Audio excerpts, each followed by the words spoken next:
we already talked about the different types of camera lenses. So you can see it at the middle here. You have 0.5x, which is the 5x, which is the ultra wide lens, right? So this is the ultra wide lens, which is basically an ultra wide shot of your clip, right? This ultra wide lens. Then you have the standard main camera lens. This is the standard main camera lens. Then we also have the 2x, which is the telephoto lens. You can also go up to the 5x, right? This is the telephoto lens, while this 1x is the main camera lens, right? So at the top left corner, we have ProRes, which is basically the kind of format you want your video to be in. If you want a ProRes log video, which is basically desaturating all the video color that are in the natural video. You know, normally there are colors in most things nowadays. You have colored cars, this guy, a red painted house, green vegetation, right? So when you shoot a video, you have so many colors contrasting themselves in the same shot. You can use the log to shoot the video so that it's kind of evens all the colors. All the colors have the same intensity, have the same saturation, and the saturation is always low, right? So that you can always add the colors you want to add, increase the colors you want to increase using your HSL and the rest of them when you are now doing post-production, which is editing, right? You use this log to reduce the saturation of the colors in the original video so that you can increase it later in post-production, using more flexibility while editing. Then we have HDR, which is basically lighting. Gives you the ability to manipulate your pictures or videos based on light. The HDR video usually has more like exposure. It has this bright light to it. It has this like bright light into it. It's like an how do I put it now? It's like shooting, like pointing your camera to the sky. If you're not shooting with HDR, you're going to get that bluish, especially if you reduce the exposure, you're going to get that bluish sky color.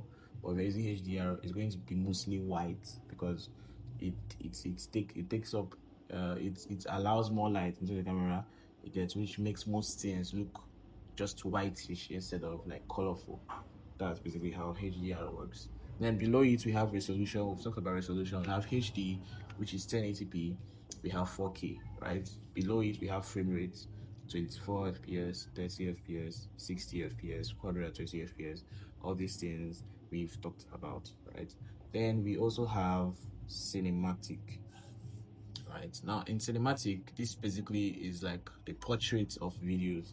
Basically shifts the focus of the video to the subject that is in front of the camera, right, and then blurs out the background, right. It gives a cinematic kind of feeling if you're shooting a video. Now if you look at the background, you can see that this background now has the focus on it. But if I take my finger now on my hand and I put it in the frame, because the background is now what is now blur and the focus is now on my hand, right? That's how cinematic works. You can also use telephoto lens and cinematic, and it still works just fine, right? Now at the top left corner, you also have your resolution and your frame rate, right? Then by the left, we have slow-mo. Slow-mo basically is like the name slow-mo. It takes fast activities that you do. For example, you can see this fast activity that I'm doing.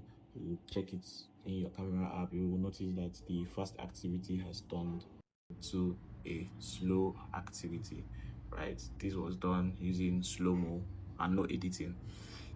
But that's by the way. So at the top right corner, we have the settings.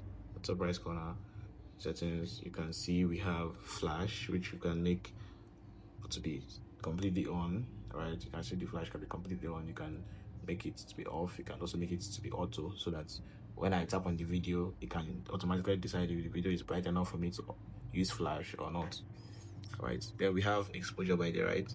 Exposure basically allows you to reduce and increase the brightness of the overall video without paying attention to how much light is available and how much and the areas the lights are pointing to.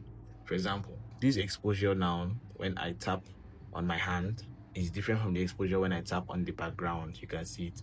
The exposure when I tap on my hand is different from the exposure when I tap on the background, and this is different from the exposure that is here, which is the general exposure of the entire video, both the hand and the background, right? So this is a different kind of exposure. And then the exposure that you have on your camera, where you can drag this exposure entirely down where you won't be able to see anything, and then tapping it restores it. This is a different exposure as well, right? So we have action. This is a feature in the 16 Pro where you have like very fast activities, like you have very fast activities happening. Hold on. Right, you have very fast activities happening, and it's showing how fast, like as the activities are happening quickly, the activities are going to be showing quickly on the camera, right? Because of the fast-paced camera lens that is going to be capturing the activities. That's why we need more light so that we can see clearly what's happening in the scene, right? So that should be all you need to know about your camera app right now. I'll show you guys how to use the CapCut app, and once you know how to use your camera app to shoot the videos, how to adjust your exposure, how to adjust your focus, right, you will there's something else. There's something we call AEF lock. Now basically, if you have a focus on something, right, and you want to lock the exposure on that particular thing, right, let me say you want to lock the exposure on my hand, you tap and hold. You can have that the exposure is locked, or you can see that it is AE/AF lock. This AE/AF lock means exposure or focus lock, auto exposure or autofocus lock, basically. So I've locked the exposure and focus on my hand, so that if I remove my hand from the frame, the exposure, the lighting, the exposure of the frame does not change, and the focus of the frame does not change, right? But if I take this exposure now to the back, but if I remove this exposure and I don't add the exposure, right, if I remove my hand from the frame, you can see that the exposure change, it gets a little more warm. If I put my hand back into the frame, the exposure changes. If I remove my hand from the frame, the focus changes to the background. If I put my hand, the focus changes to my hand.